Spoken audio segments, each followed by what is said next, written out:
नमस्कार दर्शकों, फिलहाल मैं यहाँ district TV centre Kurung Kumey district headquarter Koloriang पर पहुँचा हूँ और यहाँ के इश्यूज़ क्या क्या है इस पर मैं आपको यहाँ के डॉक्टर और स्टाफ से पूछताछ करके बताने का प्रयास करता हूँ। ये एमएलए साहब लोकमता सर जी वो भी गुड इनोग्रेशन करके अभी जितना ये पेंडिंग हो रहा है काम जो एक्सरे नहीं चल रहा है वो भी एक ट्रांसफार्मर भी देने नहीं सक रहा है और हम लोग का डिस्ट्रिक्ट जिला चेयरपर्सन वो भी देने नहीं सक रहा है। इसलिए हम लोग का जितना पॉलिटिकल लीडर लोग ये कुरुंकुमे का जितना टीबी सेंटर का डॉक्टर क्योरम मिशन ला दिया उसका बात चलने नहीं दे रहा है और ट्रांसफार्मर भी देने नहीं सक रहा है। अभी नेक्स्ट में हम लोग ये सोच रहा है कि इसमें जितना पॉलिटिकल और यूनियन लोग इंटरेस्ट नहीं होने से, डीसी लोग इंटरेस्ट नहीं होने से हम लोग उन बिहाफ ऑफ ये लोकल स्टाफ भी है उसमें हम लोग ट्रांसफार्मर 32 kV वाला का ये ट्रांसफार्मर ला देगा, उसमें हम लोग क्रेडिट करके ये करेगा, हम लोग प्राइवेट चलाएगा। I'm very surprised to know that Voice now is so active in the state, and suddenly, out of nowhere, the media has come, and we are also very happy that media is so active now in the district level. Actually, ये जो establishment है ये district TB center है. This is a district tuberculosis center जो होता है. ये सिर्फ कुरुंकुमे के लिए नहीं है. ये district TB center जो है for the twin districts of कुरुंकुमे और करादादी के लिए है. And it has been functioning for last almost a decade.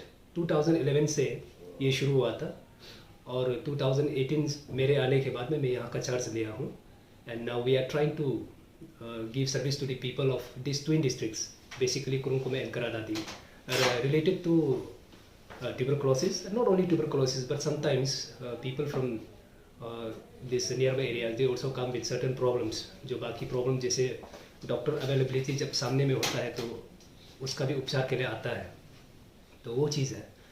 और यहाँ का प्रॉब्लम बेसिकली इशू क्या है, ये 2011 को ऐसे डिस्ट्रिक्ट टीबी सेंटर डिक्लेयर किया गया है और कंस्ट्रक्शन भी किया.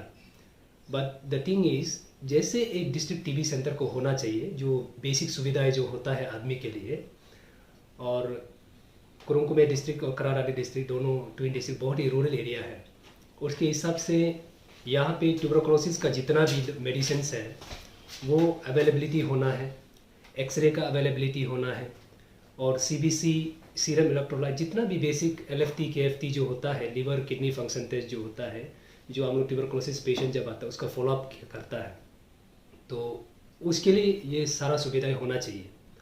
और हम लोग जो यहाँ पे एक ट्यूबरकुलोसिस सेंटर करके चला रहा है, लेकिन ऐसे ट्यूबरकुलोसिस सेंटर जैसा होना चाहिए उस हिसाब से हम लोगों को ये जो सुविधा तो मिल रहा नहीं है. आप देख ही रहे हैं यहाँ का जो हम लोग टेबल में बैठा है, कभी कभी जब बारिश आता है, जब विंड आता है, तो ऐसा लगता है कि हम लोग कहाँ पे काम कर रहा है. तो आपको जैसे एक ऑफिस में होना चाहिए, एक हॉस्पिटल जो आपको महसूस होना चाहिए, वो हम लोग को महसूस नहीं होता है. और इसका बहुत सारा प्रॉब्लम है, इंफ्रास्ट्रक्चर का जो प्रॉब्लम है आप भी देख ही रहे हैं यहाँ पे. और हमारा जो लेबोरेटरी जो है, हमारा लैब जो है, उसमें मिनिमल बेसिक सर्विसेज हम लोग नेसेसिटी का जो इक्विपमेंट्स हम लोग रखा है और दोनों डिस्ट्रिक्ट्स के लिए है. लेकिन इसमें भी ये जो मेंटेनेंस जो बराबर नहीं होने के कारण से, वाटर का जो सप्लाई बराबर नहीं होने के कारण से, इलेक्ट्रिसिटी समटाइम्स जो प्रॉब्लम होता है, और इंफ्रास्ट्रक्चर का जो कभी कभी वाटर सीपेज जो होता है उसके कारण से हम लोगों को थोड़ा सा प्रॉब्लम है. और उसके बावजूद भी हम लोग we are not denying any service to the people. हम लोग बेसिक जितना भी सिंपल जो सुविधा है उससे हम लोग देने की कोशिश करता है. आपका इस हॉस्पिटल में खासकर अगर आप सरकार को मांगना चाहे तो कौन सा चीज़ पहले आप मांगेंगे? सरकार को तो as an officer my first priority is I should express my problem. तो मेरा काम है मेरा अपना ड्यूटी को करना. सबसे पहले तो मैं जितना भी मेरा पेशेंट्स है, I should give much preference to my patient. मेरा पेशेंट को कुछ भी तकलीफ नहीं होना चाहिए, और पेशेंट्स को तकलीफ नहीं होगा तभी नहीं होगा जब सुविधाएं भी होगा. So I am here to give service, लेकिन मैं अगर सर्विस देना चाहूँगा तो मेरे पास सुविधा भी होना चाहिए सर्विस देने के लिए. तो सरकार से या मेरे जितने भी पॉलिटिकल लीडर्स हैं, पॉलिसी जो मेकर्स हैं, और उनसे मेरा अनुरोध है कि डिस्ट्रिक्ट में जितना भी हो सके मेरी तरफ से, बट हेल्थ सेक्टर को नेग्लेक्ट नहीं किया जाना चाहिए. And people are talking much of PMGSY roads and lot of things regarding constructions. लेकिन लोग बीच में ये भूल जाते हैं कि बेसिक जो हमारा जो है वो हेल्थ सेक्टर और एजुकेशन सेक्टर है.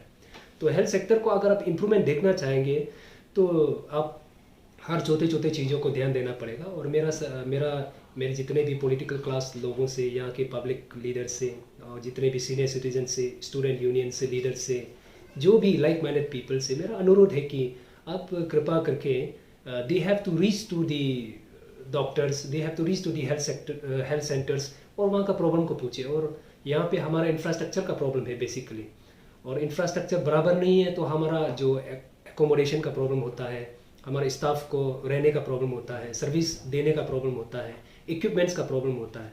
अगर घर नहीं है, अच्छा घर नहीं है, तो हम सामान को लेके भी कहाँ रखेगा, ये प्रॉब्लम है. तो अभी हमारे लिए घर को सुधारना है. हमारा जो इंफ्रास्ट्रक्चर जो दिख रहा है जैसे तैसे करके हम लोग चला रहा है. और अभी जो हम लोगों को एक एक्सरे सुविधा हुआ है, एक्सरे हम लोगों ने चालू भी कर दिया 2 मंथ से. लेकिन अभी यहाँ पे एक प्रॉब्लम है, कोलोरेंग में जो लाइट का जो प्रॉब्लम है सबको पता है, लोड शेडिंग होता है. और काफ़ी टाइम अगर आपके पास में कोई सेपरेट सब स्टेशन ट्रांसफार्मर वगैरह नहीं होता है तो हम लोग जितना भी पेशेंट आता है उसको राइट टाइम पे हम लोग 24/7 हम लोग सुविधा नहीं दे पाता है एक्सरे का. तो मेरा दरख्वास्त है कि इस मामले में भी थोड़ा सा ध्यान दिया जाए और हम लोगों को एक ट्रांसफार्मर का कोई अगर दे पाता है सरकार तो हम लोगों को देने से बहुत अच्छा है, ताकि 24 घंटा हमारा पेशेंटों को तकलीफ करना ना पड़े और एक्सरे का सुविधा जो है वो सब लाभान्वित होगा. ये मेरा दरख्वास्त है. Thank you so much.